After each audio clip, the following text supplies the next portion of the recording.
So I know how challenging it can be to navigate life with ADHD, especially when it's been undiagnosed for so long, which is why I've created something really special for you. I have brought you everything that I can in a new, very low cost resource. This is your ultimate ADHD resource. It's called the Toolkit. You may have heard me talking about it, and it's your all access pass to all my exclusive content that I have done via my memberships, coaching programs, different workshops that you haven't heard yet on the actual podcast. And it's designed to help you manage and embrace your ADHD with more confidence and empowerment.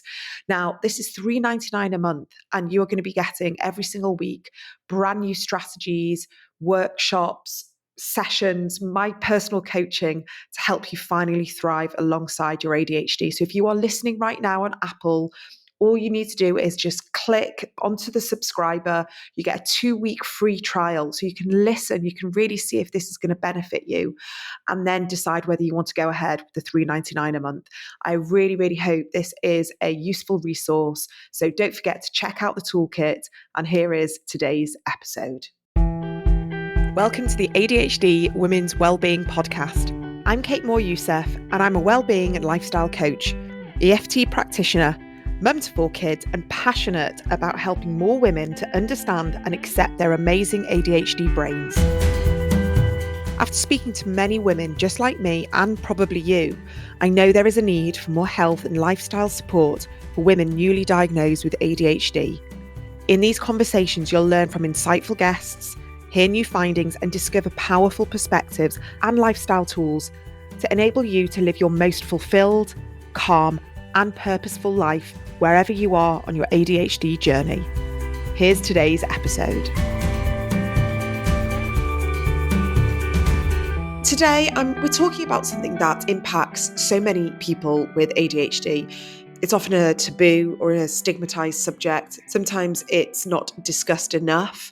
And today we're talking about disordered eating, but we're also talking about self-regulation tools, emotional regulation tools to help ourselves when we are trying to heal from our disordered eating.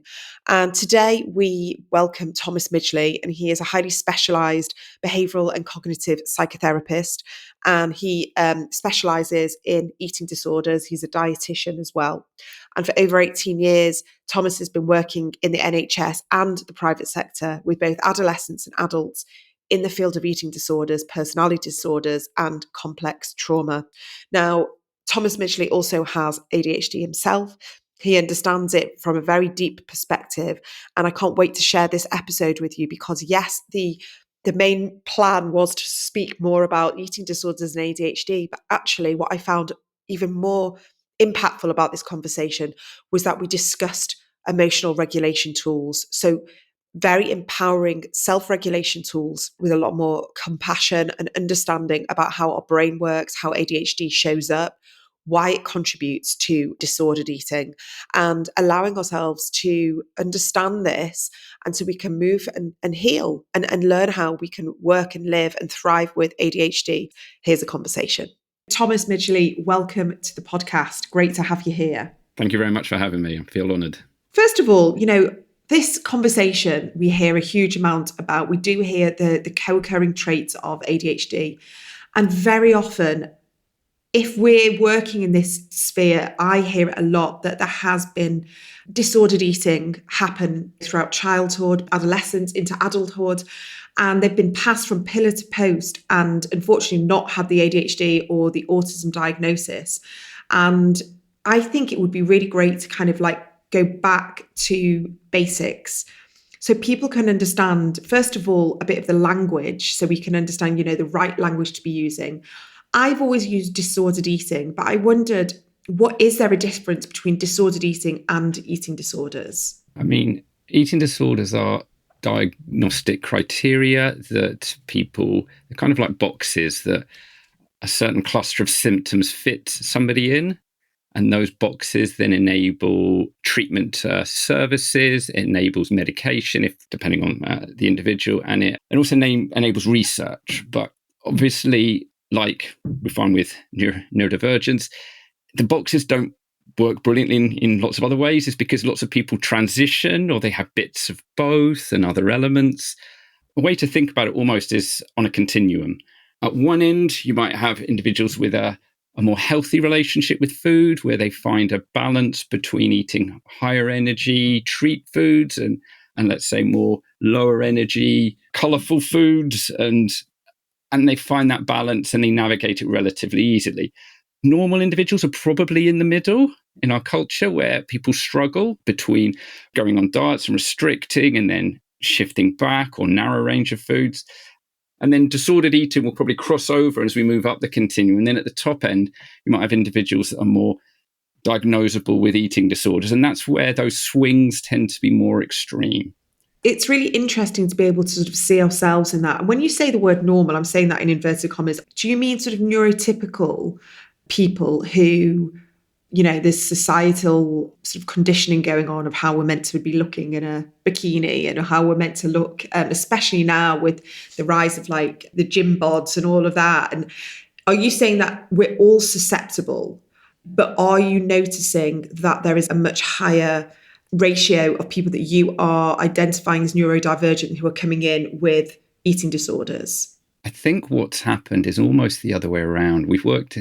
I've worked in eating disorders now over 20 years. And even at the beginning, we were just waking up to the idea of autistic spectrum disorder, ASD, and the links between that and anorexia, specifically because in the service I was working in, it was the ASD clinic was next door to our clinic, and we shared clinicians, and we just started really noticing and looking, is there much research on this? No, there isn't. We got clients who are sitting in both services. Why?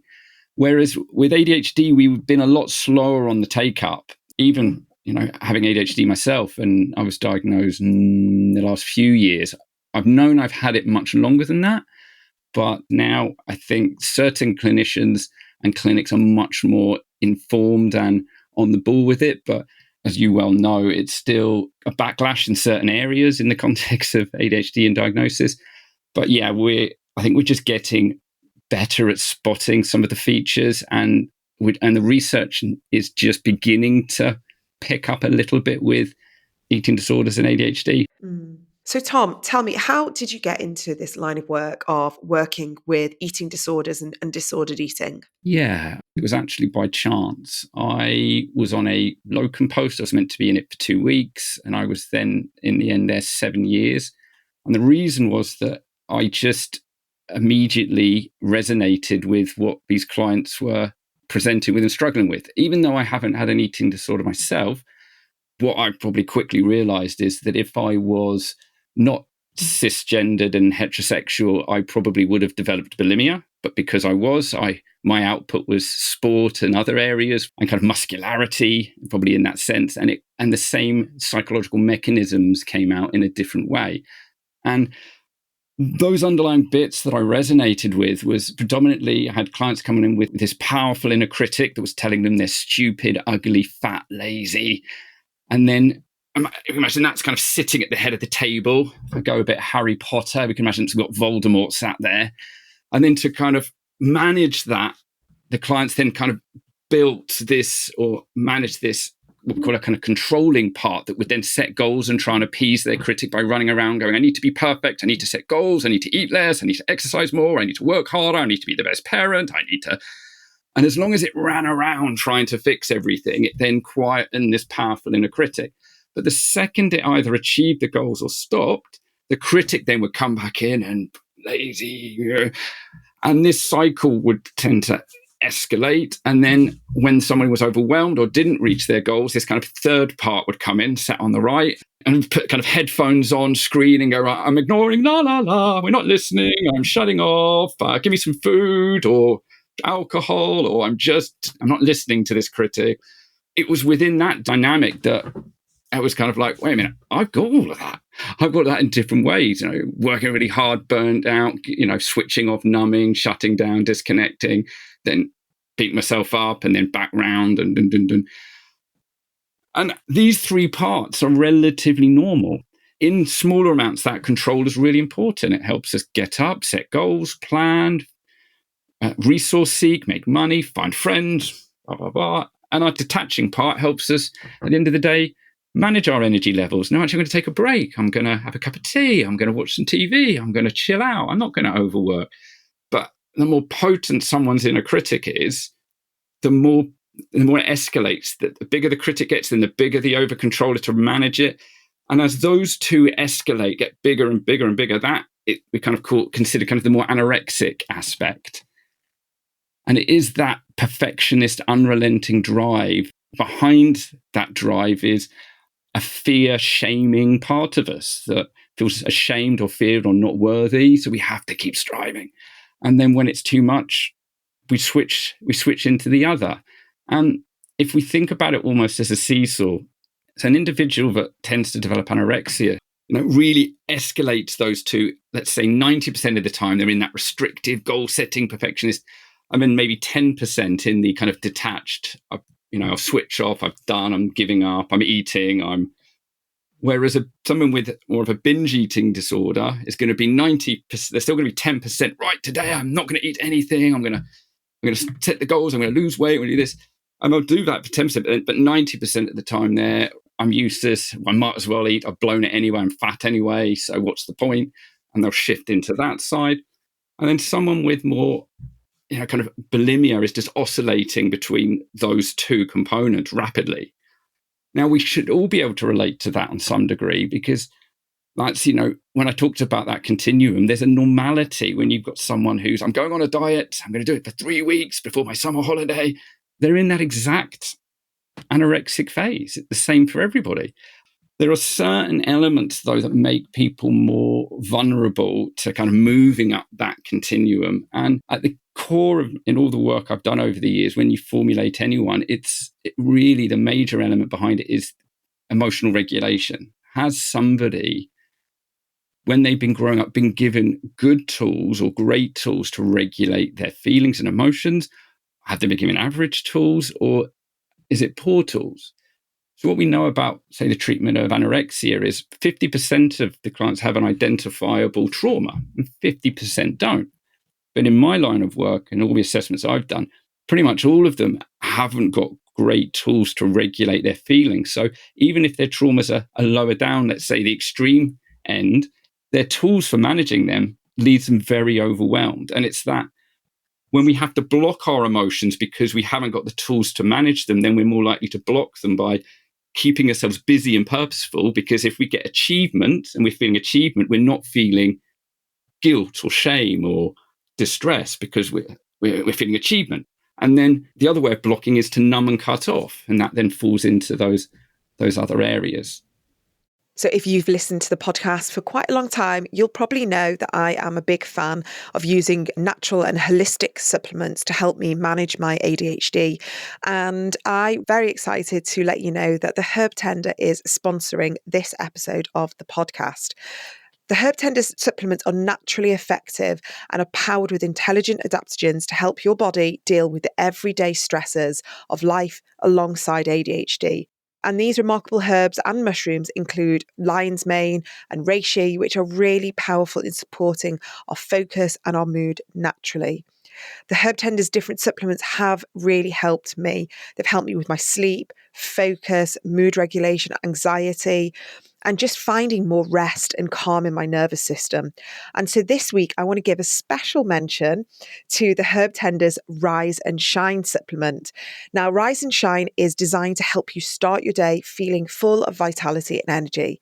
It's a potent blend of natural ingredients that supports you with your energy, your focus, and your cognitive mental clarity throughout the day, something that I really, really need, especially doing the podcast and task switching and doing lots of different things, including coaching and writing. So for me, mental clarity is important, and without relying on any of these sort of nasties like caffeine and sugar to boost our energy. So you can feel your best without this crash. I'd love you to be able to start your day full of vitality. And this potent adaptogenic blend of reishi mushrooms and red and white ginseng is a unique blend that supports our energy levels, our focus, and our mental clarity throughout the day. And it's a really great natural energy boost, so you can feel your best without this crash that many of us do feel probably sort of post lunchtime.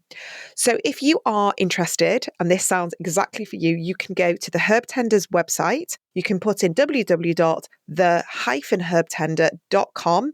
So that's www.the-herbtender.com. You put in my code Kate15, that's Kate1515, and save 15%. I really hope that you find these supplements as helpful as I do. Okay. I mean, it's absolutely fascinating to hear you break it down like that so we can really understand the root. But I wonder if we see it from the neurodivergent lens and see the root of the emotional dysregulation and the lack of the tools combined with the potential traumas and also the way our brain works differently. If there's a way of then speaking to the eating disorder as opposed to maybe the traditional way, which was maybe not understanding that you were working with different types of brains. Does that make sense? Like, would you say that 100%. Now that there's an understanding there, could it be that recovering from eating disorders could potentially get easier? Yeah, 100%. So if you look at pretty much the evidence base across the board for the treatment of any eating disorders, all starts with food. Okay. And you might hear this comment that eating disorder is not about the food. And that is correct. In the same way, alcoholism is not about the alcohol. But unless you tackle the alcohol first, you can't deal with the underlying issues. And if you try and open up the underlying issues without dealing with the food or the alcohol, all it does is push somebody to use the coping strategy that they had at the beginning, which is it makes the symptoms worse. So they're at higher risk. So actually, first off, you need to work on containment. If someone's getting a treatment and it doesn't start with the focus around the food and managing those symptoms, then you want to be asking questions why. Now, if you take something like DBT, which is a CBT treatment for emotionally unstable BPD, in that they focus initially on skills building. So that's the initial focus. What you're trying in DBT is you're building those resources at the beginning. Can I just interrupt and just say DBT, for anyone that's not heard of it, is dialectical behaviour therapy. Is that right? That's correct, yeah. Yeah. Okay. And just give a little bit of an explanation of what it is. From what I know of it, it's tools like to calm and regulate. It is. If we take what I said earlier, which is everybody thinks they're given the same toolbox for dealing with their emotions. We definitely haven't. Yeah. Childhood means that some people have great tools. A lot of people have average tools and a lot of people have terrible tools, but they don't know that. And what treatments like DBT are really good for, and there are other things, and compassion-focused therapy, again, it's about building or retrofitting, improving that toolbox. So when we can actually open that toolbox and go, this is a toolbox for fixing a car, and you've got hair straighteners, a pencil, a banana, and you're beating yourself up because you can't fix the car. Actually, that's not your fault. Let's go and fabricate some tools that actually can do the job. And that's what you're doing with these particular treatment models. So you're kind of building, retrofitting that capacity. Like that. And then once you've built that capacity to regulate, then, and only then, do you want to then start, let's take the bandage off and start poking at these painful bits that meant you've spent all your time taking all these painkillers. Let's try and that's if we can let the wound heal, but we need to build the capacities and the abilities to clean it up and let it heal before we try and approach that. So any skilled, experienced, trauma-focused clinician or CBT or you're looking for regulated clinicians, HCPC, chartered psychologists, anybody with clinical experience in it will be aware of this, and that's what you're looking for in that treatment.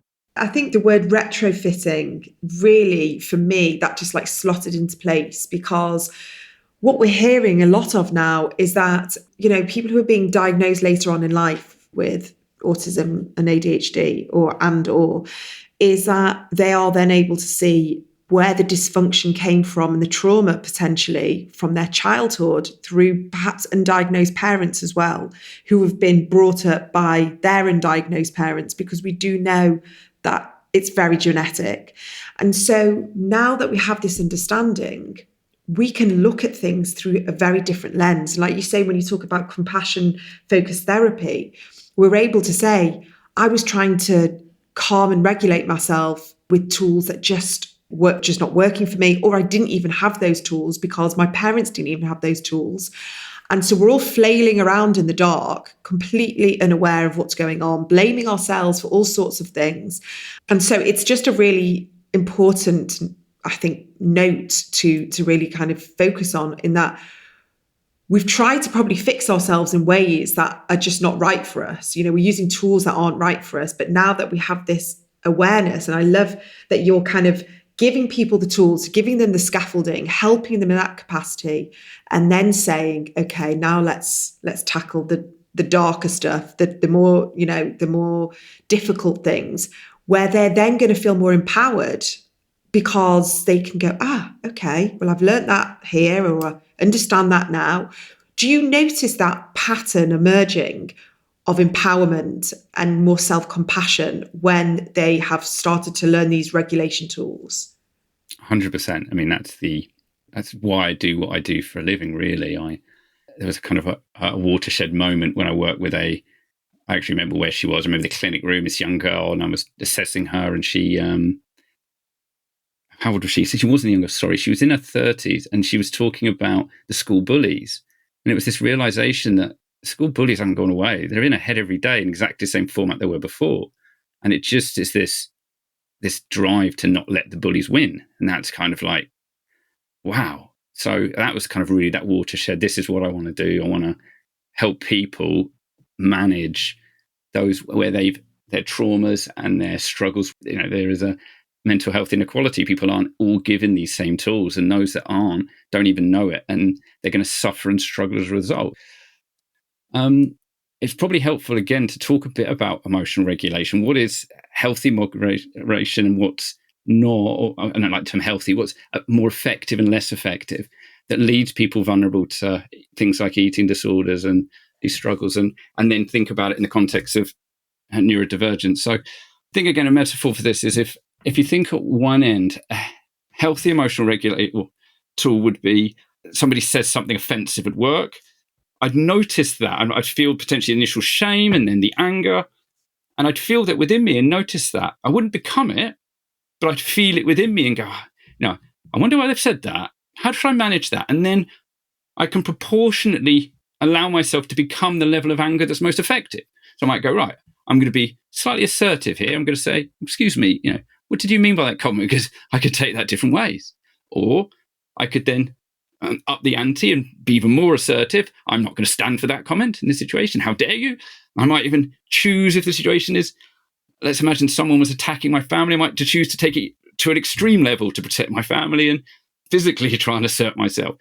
Or I could choose to actually go, this isn't the best time. I'm going to hold on to this. I'm going to go away. I'm going to calm down. I'm going to reapproach this person and manage it. We have the ability of containing our emotions, but we also then have the courage to be able to then find a place and be vulnerable and talk about our feelings. So we need both capacities to kind of shut down. So if you imagine, do you want athletes going into a World Cup final to be sitting around holding hands, talking about their feelings and all the matches they've lost? No, you want them to contain, bury that, put their game faces on and go out and do their job. But if we always bury our distress and bury, then we end up, let's say, less helpful tools. So if we've learned to block our feelings, then we're going to block, and then we're going to become them. So it's nothing, rage, nothing, panic attack, nothing, overwhelming sadness and tears, and then stuff it all back down again and carry on. So you can imagine the kind of these two ends of a spectrum.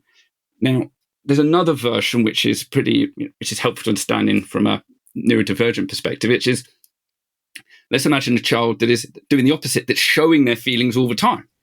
And it's almost like, what the hell is this? Help me. And the sad part is these kids get shamed. You might hear teachers, little Jimmy's a very emotional little boy. He's wears his heart on his sleeve, doesn't he? This like that. And they might try and shame these kids into blocking and displaying, when in reality what they need is someone to help them understand and contain.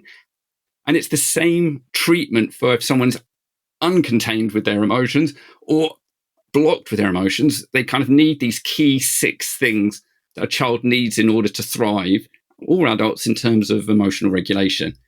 And I can talk you through those 6 key things that would probably help. So one that we all need is play.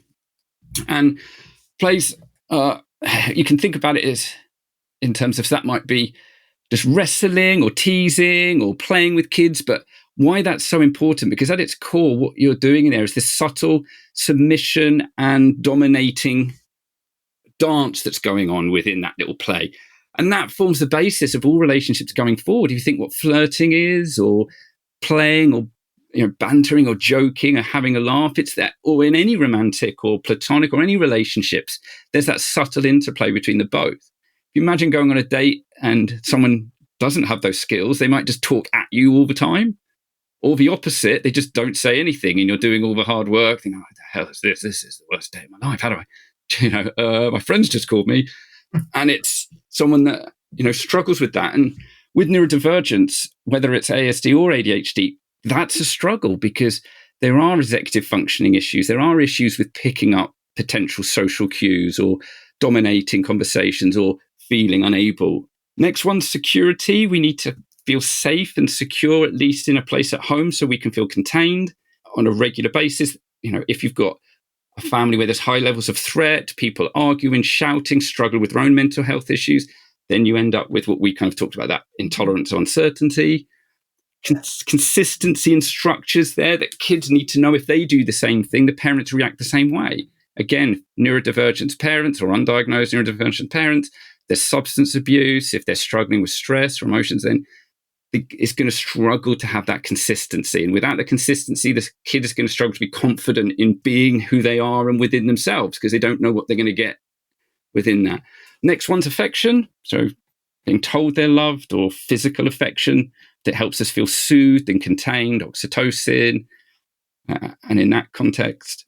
Next one's unconditional love, feeling loved and valued in spite of your achievements and behavior. So you need to know you're loved, even if you've smashed the TV. You're loved, even if you've not done any work for your test. And then the last one, which is what I work on a huge amount, and is one that's not really sometimes kind of left out, but I think it's incredibly important, is value placed on emotional experiences. So the child being seen, heard, and valued. So making space to ask children what they think, how they feel, and creating so the child learns the language of emotions. They learn how to express that, and they learn that people are interested in them. And so they learn that confidence in talking, feeling valued. The opposite of that is feeling unheard, unseen, valued within that. And why that's so important is that if you have that done correctly, then what that means is that talking about distress, connecting with feelings, becomes a positive experience, because when doing it, you feel supported. So if you imagine, if we go through a child goes through an adverse experience at school, if they come back and no one talks to them, that experience, or they've learned that talking about it, people don't really listen or help, then they'll just encode that as trauma and a lonely experience. I can't cope, there's something wrong with me. And that's how it will be encoded, and not to seek support and help in the future.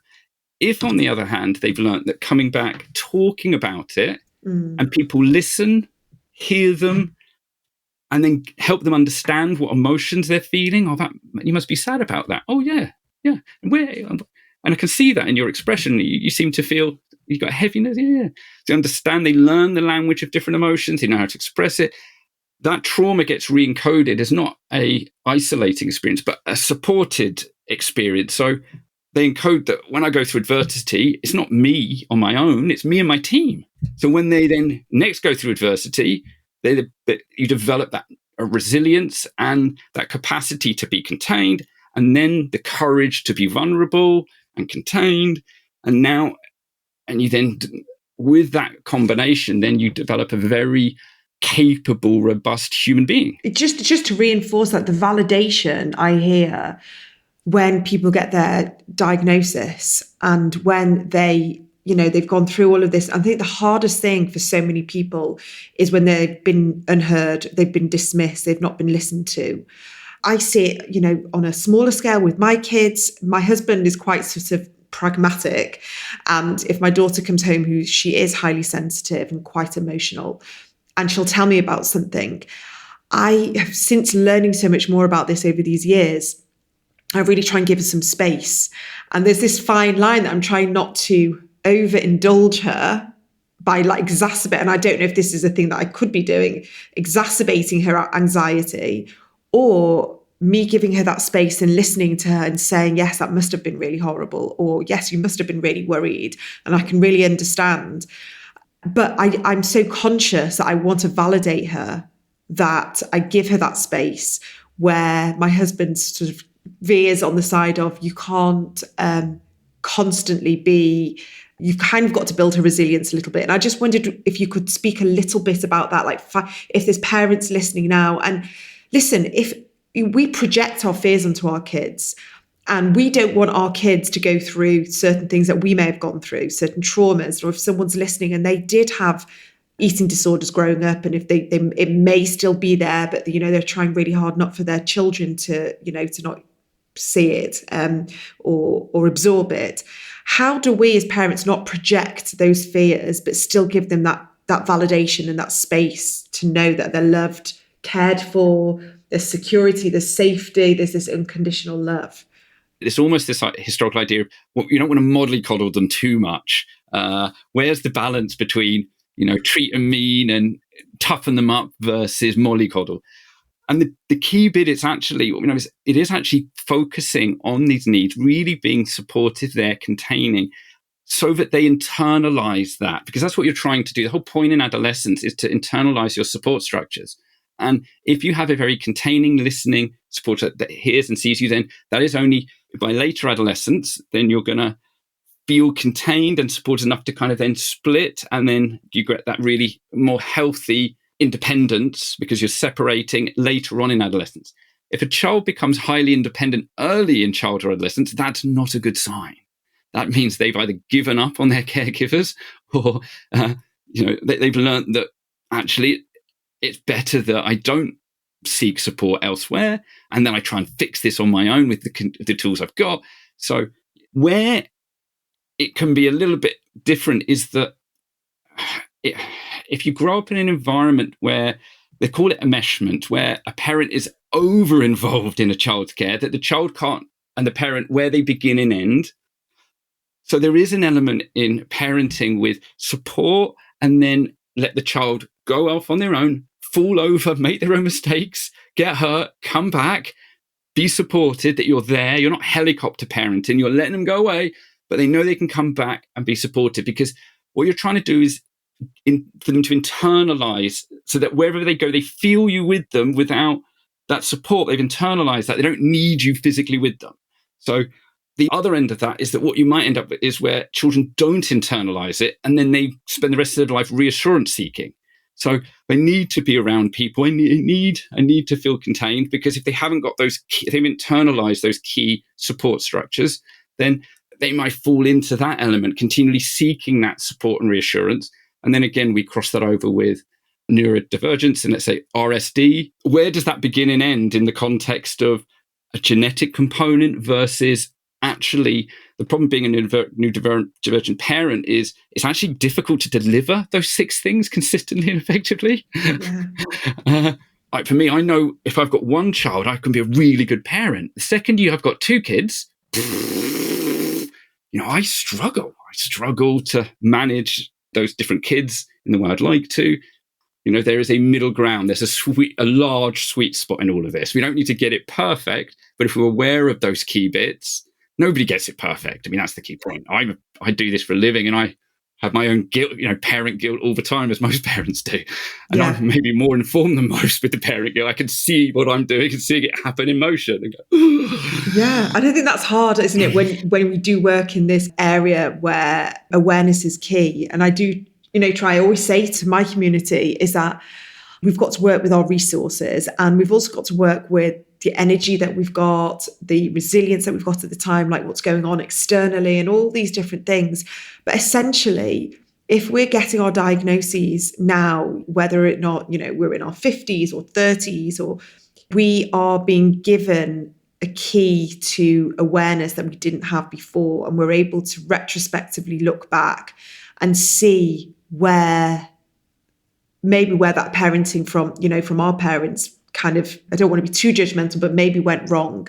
And we're able to look at that and learn from that. And then maybe our children are going to look at us and kind of go, right, I'm going to learn from them for all the things that they didn't know. And that's just the way it goes, doesn't it? Evolution and generations and everything. So we've also got to be kind of compassionate to ourselves that we can't know it all. But from I guess I'm just going to speak for myself, as like a person that is prone to anxiety and worry, that I fear that I have to know it all.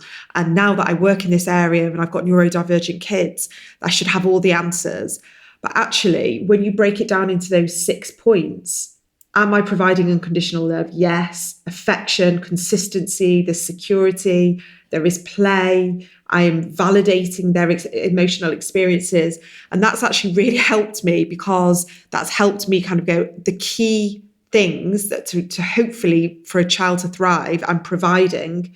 And we don't have to get it right every single day. But, I think there is this pressure that we put on ourselves to maybe fix our past through them, and maybe just to release a little bit of that pressure to know that these are the things that matter. This is what compassionate capacities are about. It's about then noticing that and actually, giving yourself a pat on the back for what you are doing and trying to figure out how we can improve, but do it from a perspective not of, attack and shame, but actually a way of helping us getting the best from us so we can grow and have capacity to develop that as well as the other areas in our life. And I know that today's conversation, we wanted to talk about eating disorders, but I feel that this has been a valuable conversation because we can all see different parts of what you discussed in ourselves.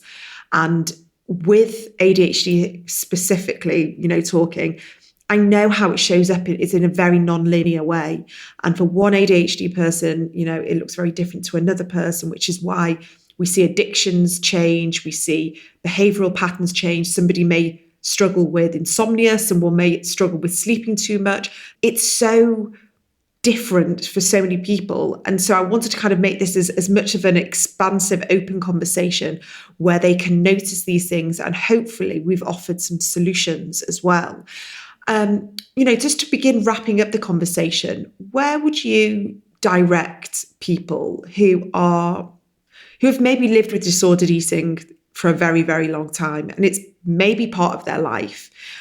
And this conversation has sort of highlighted, actually, I'm ready to let this go now. And I have this new awareness of neurodivergence. Who do they go and get help from?